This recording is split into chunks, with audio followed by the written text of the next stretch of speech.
Hello, my name is Juan. I'm part of Group 1, and I'll be showing some of my contributions to Escape Kyle Earth. So in terms of our file organization, we try to keep our files separated. For example, any custom material we have is in this custom materials folder. We don't have that many. Anything related to the enemy animation is kept inside this Kyle animations folder. So here we can see subfolders here. One of them contains all the Mixamo animation files, but we also have the controller, and we have the actual avatar. Next, all our custom prefabs are inside this prefabs folder. And this is basically any prefab that is not real-time instantiated. Those are kept elsewhere. But we have a data collection prefabs, which is related to the surveys. And we have custom prefabs, which is like prefabs that are in the actual game scene, but are not real-time instantiated. And these are the remaining ones are kind of like testing prefabs. We have this resources folder, which contains every single prefab that has to be real-time instantiated, meaning it has to be synced across clients in terms of its view and its transform. So here we can see like the bullets, the actual explosion of the Kyles, the Kyle spawner, the actual, animated enemies. And lastly, we have a scripts folder, which separates all of the scripts based on the object they're attached to or the function they serve. So for example, the Kyle subfolder holds everything related to the enemies, like its AI, its health, how many of them are in the scene, spawn behavior. Similarly, we can see that in the weapon subfolder, which shows shooting the various shoot scripts as well as scripts related to interacting with it. So that's basically how we organize the project. So one scene I want to walk you through is called the active game scene. And this is basically where the players actually interact with each other and where they fight the enemies. And my contribution to the app design of this scene was actually building the environment. So everything that you see here was actually built by me early in the semester. The way I did this is I went inside the Polygon Sci-Fi City Unity package. I looked inside the demo scene, which is a huge city and map built out, and I picked elements in there that I liked, tried to find inspiration in there, which is how I eventually built kind of this miniature block, this like single block here with all the elements in it. And some things I did to make the scene a little bit more lively where I have this flying car behavior. I press play. Floating car behavior. You can see the cars aren't totally static. They do float a little bit. We also have this flying car behavior up above us. So those are some things I did just to make the game a little bit more lively. One major functionality that I implemented in this game is syncing the enemy health over the normcore server. So for this, I'm going to be using an edited version of the application. So these enemies here are not going to attack the player and they're not going to move. So there's no locomotion in them. Again, this is just for demonstration purposes. This is not what's actually in the final APK. But the idea here is that when a player shoots any enemy, that specific enemy's health will decrement in both the health bar value and the text. And this UI change will be synced across every client inside this normcore server room. And I'll show you a demonstration of that right now. So here I'm going to show you how this looks in-game. So on the left, this is my perspective. On the right, we have a Unity client who's acting as my second player. And I'm going to grab my gun and just show you that these are in sync. Waving hello. And the idea here is that when I shoot the player on the left, his health will go from 100 to 90. You can see that's reflected in both clients.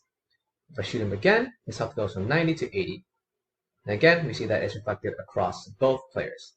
On the right, 100 to 90, and we see that the health is indeed in sync across all players. So the implementation of this spans across 3 different scripts. It starts with enemy health model, which is a real-time model class. And all it does is it declares a property that we want to sync over the database.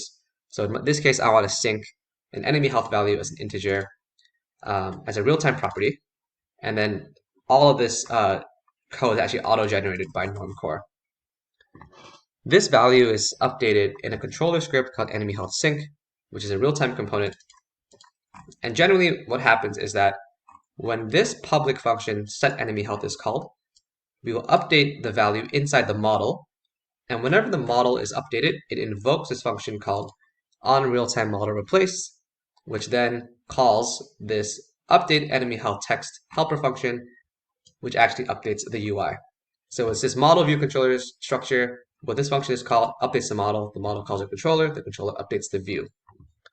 And this public function is called inside this enemy synced on hit function right here, which basically just gives it a new health value to set the model value to based on the type of bullet that the enemy was hit by.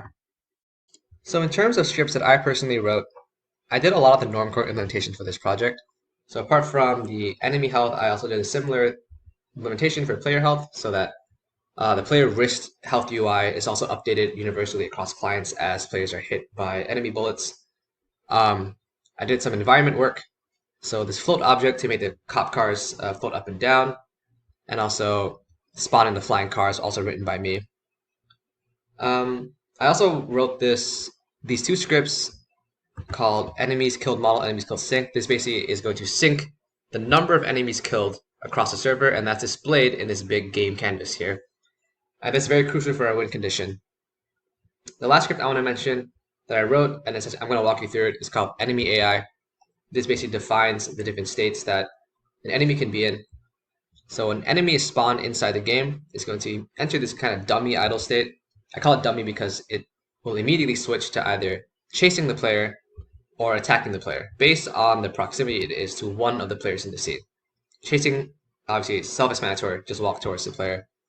The attack state is a little bit more interesting because it'll either shoot the player, which invokes shoot player, which invokes the shooting function, basically real-time instantiates a bullet that faces the player, or it's going to strafe. And strafing just means that it's going to randomly walk left and right for a little bit of time until it'll re-enter the idle state, and when it re-enters the idle state, it'll start chasing or attacking again.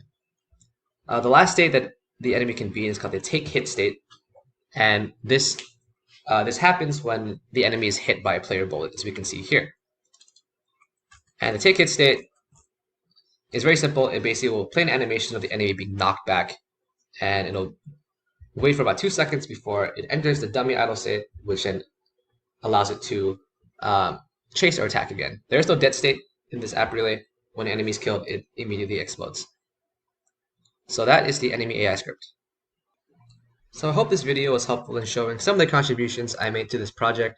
I had a ton of fun working on this with the team, and I can't wait to use the skill set to make more XR apps in the future. So with that, I'll say goodbye, and thank you for a great semester.